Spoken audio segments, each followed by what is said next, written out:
Now I have A is this and B is this, and I have to verify AB transpose is B transpose A transpose. I'm telling you again that this is very important result. इस पे based आपके 1 marker बहुत आते हैं, तो इसको ध्यान से करो प्लीज़.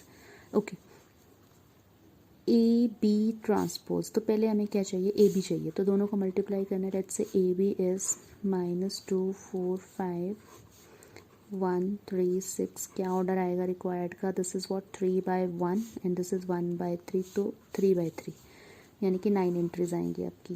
कैसे, this into this, this into this and this into this.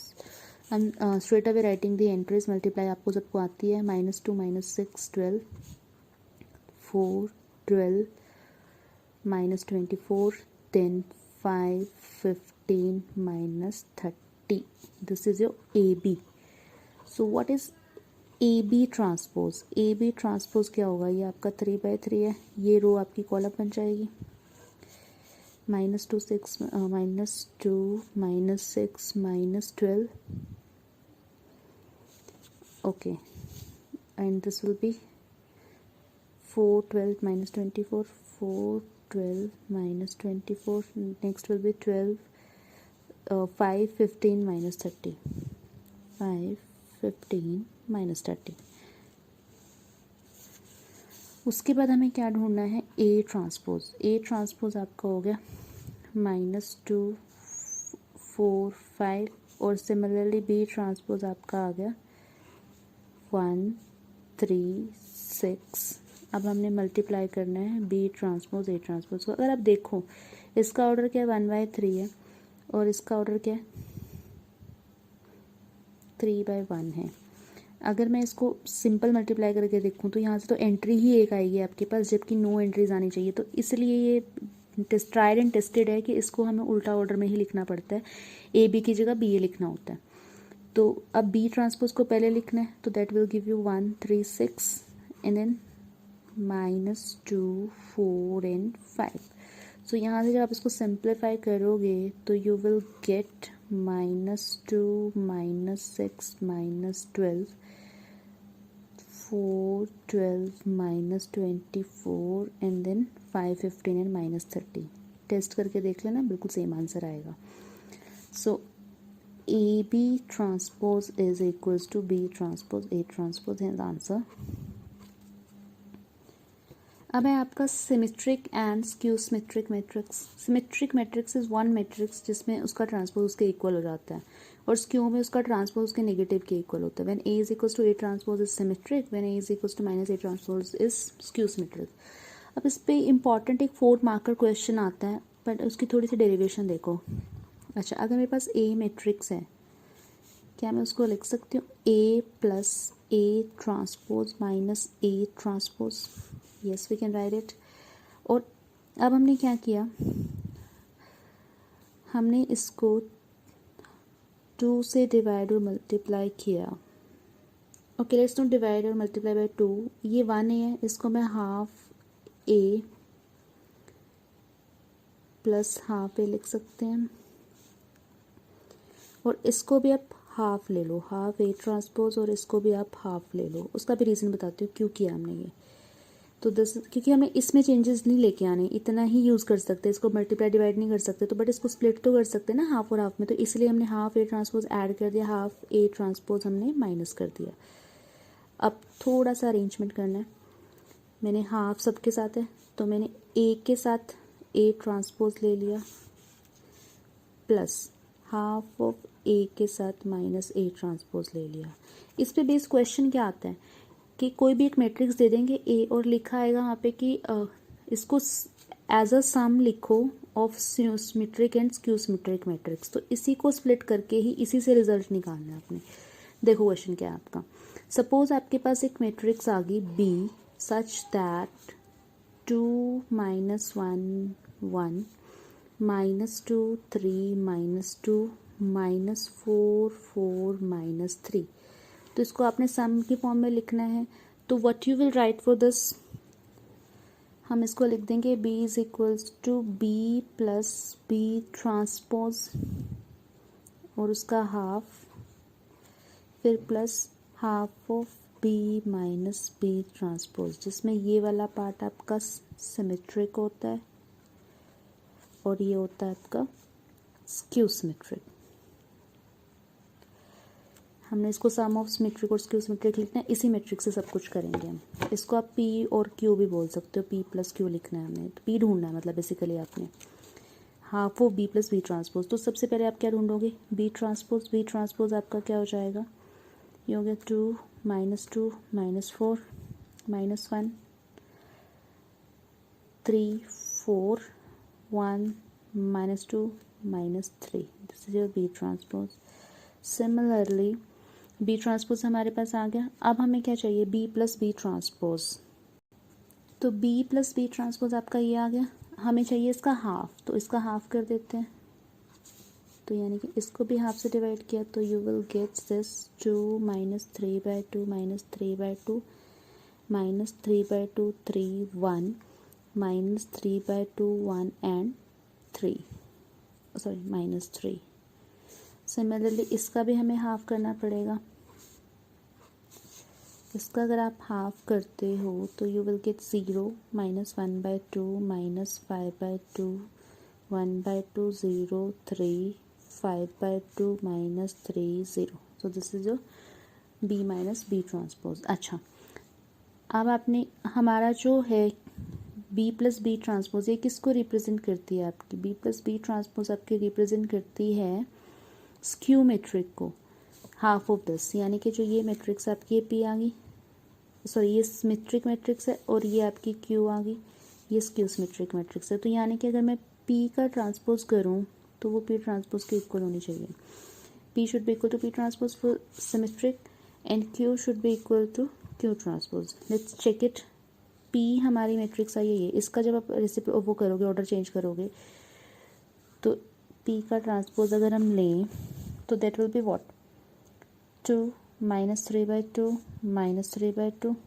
पहला कॉलम को हमने रो बना दिया, फिर अब सेकंड कॉलम को रो बना देते हैं, -3/2 3 1, ऐसे ही -3/2 1 3, यही आ रहा है सेम बिल्कुल। तो यानी कि ये आपका वेरीफाइड है, P is equals to P transpose. ये आपका P था और ये आपका P ट्रांसपोज था, ये इक्वल आ गया। अब लेते हैं Q ट्रांसपोज।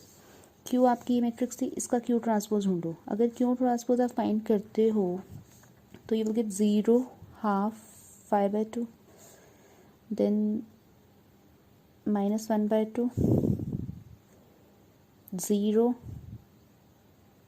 ये फर्स्ट कॉलम को फर्स्ट रो बनाया, अब हम सेकंड कॉलम को सेकंड रो बनाएंगे। तो that will give you 0 and -3 and then -5/2 and then 3 and then 0।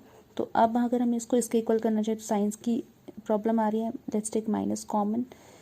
तो 0 -1/2 5/2 विथ नेगेटिव साइन, यहाँ पे आपका आ गया -1/2 0 3 विथ पॉजिटिव साइन। तो सेम अवे यहाँ पे 5/2 पॉजिटिव -3 0। ये देखो अब दोनों इक्वल हैं, बट ये नेगेटिव के साथ आया तो माइनस क्यू। तो क्या ये मेरी डेफिनेशन को जस्टिफाई करता है कि जो क्यू सिमेट्रिक होती है वो नेगेटिव के साथ आती है? तो yes, Q transpose equals to minus Q transpose, यहाँ पे नेगेटिव आना था। अच्छा, तो अब जो है मेरा हमारा बी मैट्रिक्स था वो P प्लस क्यू था। अब आप दोनों को ऐड करके भी देख सकते हो। अगर आप ये दोनों मैट्रिक्स आई हैं, एक ये वाली आपकी और एक ये, दोनों को ऐड करके देखो, 0 + 2 2 -3/2 और -1/2 -2।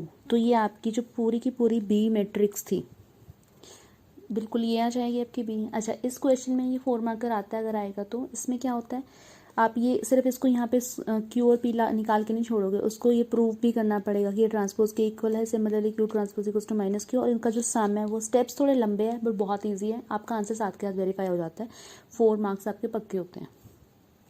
Now we have invertible matrices. Invertible में बहुत इंपॉर्टेंट कंसेप्ट शुरू होने लगा, यहाँ से जो आपका 6 नंबर का क्वेश्चन है उसकी स्टार्टिंग है, स्टेप बाय स्टेप है, बहुत इंपॉर्टेंट है, आएगा ही आएगा एग्जाम में, तो बहुत ध्यान से देखना है। इन्वर्टिबल मैट्रिक्स क्या होती हैं, let's do with an example. Take 2 matrices A and B, आपने ये एंट्रीज गिवन है, ओके। A B मल्टीप्लाई करो, जब आप इन दोनों को मल्टीप्लाई करते हो तो आपके पास 1 0 0 1 आ जाता है। व्हाट डज इट मीन कि आइडेंटिटी मैट्रिक्स आ गई। दो मैट्रिक्स को अगर आप मल्टीप्लाई करो और आइडेंटिटी मैट्रिक्स आते हैं, जिसको हम यूनिट मैट्रिक्स बोलते हैं, 1 होता है।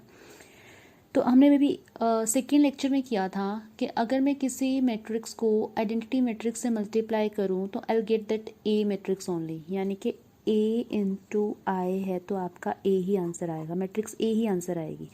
तो it act as like one, तो A B is equals to I है तो ए की वैल्यू क्या होगी, इसको इधर लेके आओगे तो B inverse. What does it mean, अगर दो मैट्रिक्स का मल्टीप्लिकेशन आपको यूनिट मैट्रिक्स देता है तो वो एक दूसरे का इन्वर्स हो जाती है, तो A is equals to B inverse. तो व्हाट डज इट मीन कि जो मैट्रिक्स ए है वो इन्वर्टेबल होती है। कंडीशन तभी है एक मैट्रिक्स दूसरे का इन्वर्स कब होगी, जब उन दोनों का प्रोडक्ट कब क्या हो जाए, वन आ जाए, यूनिट मैट्रिक्स आ जाए। अब छोटी छोटी डेफिनेशंस हैं जिन पे बेस्ड 1 मार्कर बहुत आते हैं। यूनिकनेस ऑफ इन्वर्स का मतलब क्या है, अगर किसी मैट्रिक्स का इन्वर्स एग्जिस्ट करता है, if the inverse of a matrix exist then it will be unique। क्या मतलब हुआ इस बात का कि एक मैट्रिक्स के दो इन्वर्स आपके कभी भी नहीं हो सकते। ए बी या बी ए अगर आप ले रहे हो तो आई, यानी कि व्हाट डज इट मीन कि जो ए और बी का इन्वर्स, ए का इन्वर्स है वो बी है, या B is equals to A inverse, ये एक दूसरे का इन्वर्स है और ये यूनिक है, और कोई ऐसी एंट्रीज नहीं आएंगी जो इसका इन्वर्स हो जाएंगी, यूनिक होगा।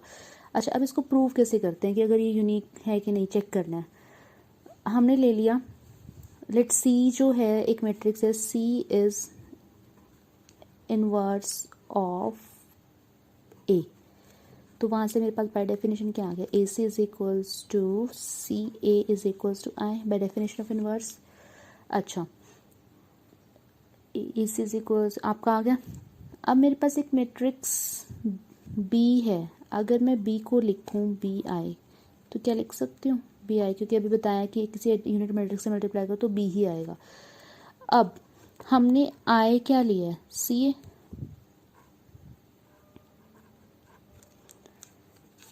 या ए से भी लिख सकते हो इसको। अब इसको साथ में इकट्ठा कर दो, बी ए, और यहाँ पे सी लिख दो क्योंकि मैट्रिक्स मल्टीप्लिकेशन आपकी वो करती है, एसोसिएट करती है। तो बी ए सी आ गया, और बी ए हमारा क्या था, आई था, तो आई सी। व्हाट डज इट मीन कि यहाँ से बी मैट्रिक्स जो है वो सी के इक्वली आ गई।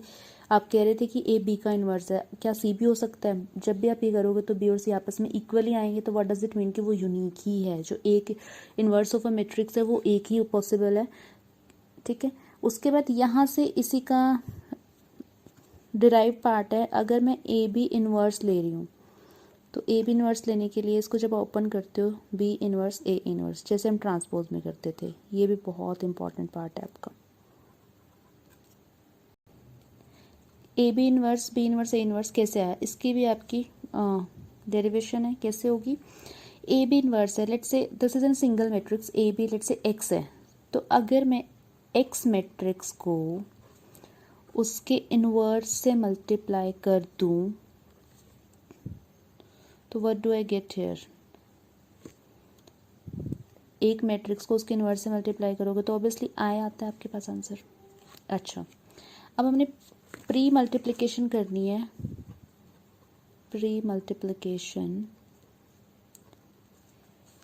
Bye A inverse. प्री होता है पहले लगाना है, पोस्ट है तो उसके बाद में लगाना। तो हमने प्री मल्टीप्लिकेशन की, A inverse A B inverse, this is what A inverse. तो इसको थोड़ा सा अरेंज करते हैं, ए इनवर्स के साथ ए ले लिया, यहाँ पे आ गया बी, फिर आपका आ गया A B inverse is equals to A inverse, this is what I B, A B inverse is equals to A inverse. Alright, अब आपने क्या करनी है, फिर से आपने प्री मल्टीप्लिकेशन कर देनी है बी इनवर्स से, B inverse B A B whole inverse, this is what B inverse A inverse, this is what I, this is what A B inverse, so this is B inverse A inverse. तो A B inverse जो था मेरा B inverse A inverse आ गया। ये सारे के सारे रिजल्ट्स जो मैं करा रही हूँ मोस्ट इम्पॉर्टेंट है, ये एग्ज़ाम में आ सकता है 2 मार्कर।